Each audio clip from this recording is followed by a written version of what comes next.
Monsieur Bruno Gollnisch, vous êtes eurodéputé, vous êtes numéro 2 du Front National. Je vous remercie infiniment d'avoir eu la gentillesse d'accorder cet entretien à la radio francophone iranienne. Monsieur Gollnisch, comme première question, comment réagissez-vous à cette décision du Parlement européen de lever votre immunité judiciaire, s'il vous plaît?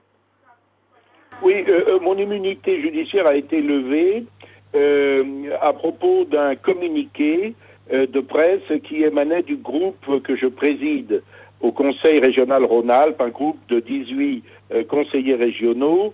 L'un d'eux, aujourd'hui décédé, qui était notre responsable communication, a validé un communiqué que, personnellement, je dois dire, je n'aurais pas écrit, parce que ce communiqué est inutilement agressif envers l'islam. Il protestait contre des exactions commises par des jeunes gens d'origine maghrébine le soir de la fête de l'Aïd el-Kébir dans la ville de Romans. Mais je crois qu'il est allé un peu trop loin, ce communiqué. Ceci étant, je pense que ce communiqué ne relève pas de la loi pénale. Il relève de la polémique politique, voire religieuse, si on veut. Et ce que je crois choquant dans mon affaire, c'est que la finalité de l'immunité parlementaire, c'est de protéger l'expression politique de la minorité. Ça n'est évidemment pas de mettre le parlementaire au-dessus des lois s'il commet des meurtres, un attentat terroriste, si il commet des malversations financières ou d'autres délits de droit commun de ce genre. Or, malheureusement, aujourd'hui, au Parlement européen, on s'aperçoit que sous des prétextes divers, on protège l'immunité des députés des courants majoritaires, socialistes ou conservateurs ou libéraux, qui sont dans le sens du vent, même pour des affaires de droit commun, tout récemment, par exemple, pour un parlementaire accusé de fraude fiscale, et on lève l'immunité parlementaire des gens qui, comme moi, sont considérés comme, en quelque sorte, politiquement incorrects. Et c'est évidemment une déviation, une déviance par rapport à l'immunité parlementaire qui doit être accordée ou retirée sur des critères parfaitement objectifs. Ceci étant, le Parlement européen a levé mon immunité parce qu'il a considéré que ce communiqué n'avait pas été publié dans l'exercice de mes activités de député européen. Donc, à strictement parler, il ne se prononce pas sur le fond. Je pense quand même qu'il y a de mes collègues, de la part de la majorité de mes collègues, des majorités automatiques, politiques, qui sont extrêmement critiquables. Monsieur Gollnisch, comment répondez-vous à ceux qui essayent, par exemple, de vous présenter comme quelqu'un d'anti-musulman, d'anti-islam? Non, je ne suis pas du tout anti-musulman par principe. Je suis contre un certain projet de société que voudraient imposer sans doute certains musulmans salafistes, par exemple. Et là, je crois que les Français, la France est quand même majoritairement et surtout de par son histoire et son origine essentiellement une nation marquée par le christianisme, et je considère que le peuple français a le droit de défendre son niveau de vie.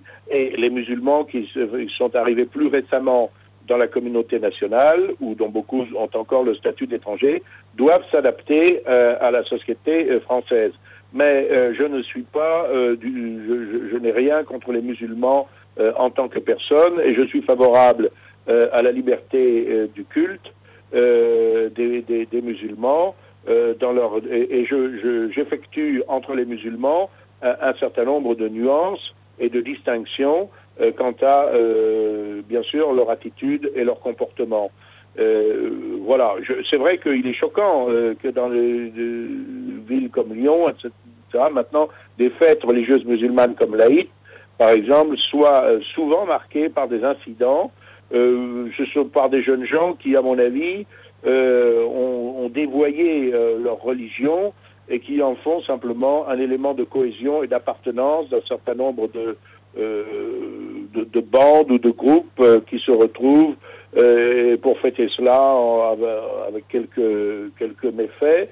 mais ça peut être aussi le fait d'autres groupes, et je ne confonds pas ces agissements avec l'ensemble des communautés musulmanes de France. Monsieur Gollnisch, permettez-moi de saisir en fait de l'occasion et de vous poser une question sur en fait un sujet qui fait ces jours-ci l'actualité, qui est à la une de l'actualité internationale, c'est l'affaire de Monsieur Dominique Strauss-Kahn, directeur général du FMI. En qualité du numéro 2 du Front National, comment réagissez-vous à cette affaire? Eh bien, je réagis quand même avec stupéfaction parce que c'était un homme qui a une position extraordinairement élevée, qui était plus puissant que peut-être 50 chefs d'État dans le monde, dont on disait qu'il allait être le prochain président de la République française.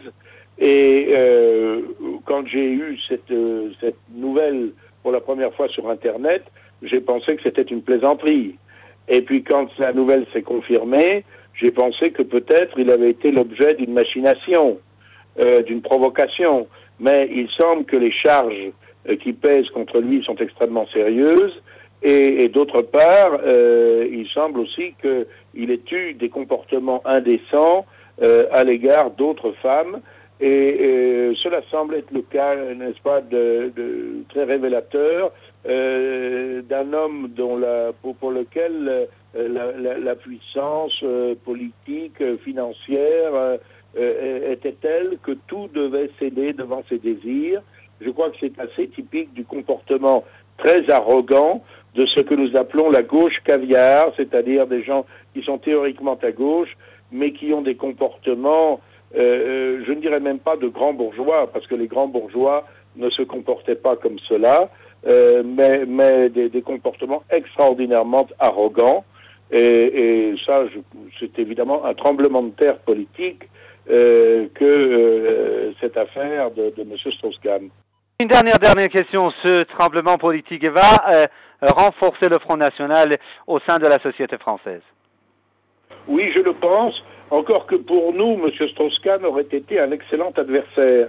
Parce que si, comme il était probable, il avait été choisi comme candidat par le Parti socialiste, nous aurions eu en face de nous un socialiste mondialiste, parfaitement représentatif quand même du sionisme, puisque il avait déclaré qu'il tous les matins, en se levant, il se demandait ce qu'il allait faire pour Israël, n'est-ce pas? C'est assez curieux quand même pour un homme politique français, et puis très représentatif de la puissance financière mondiale et mondialiste, puisque en tant que président du Fonds monétaire international, et représentatif encore une fois de cette gauche caviar, c'est-à-dire de cette gauche qui agite pour l'opinion les thèmes de justice sociale, mais qui vit en réalité sur un pied et avec une arrogance qui est très supérieure à celle de la haute bourgeoisie au XIXe siècle. Alors pour nous, M. Strauss-Kahn aurait été un très bon adversaire. Et je pense que Marine Le Pen, qui l'a emporté contre moi, notamment lors de la dernière élection interne du Front National, et qui est maintenant la présidente du Front National, a naturellement vocation de ce fait pour être candidate à la présidence de la République. D'ailleurs, lundi dernier, notre bureau l'a choisie pour être candidate, et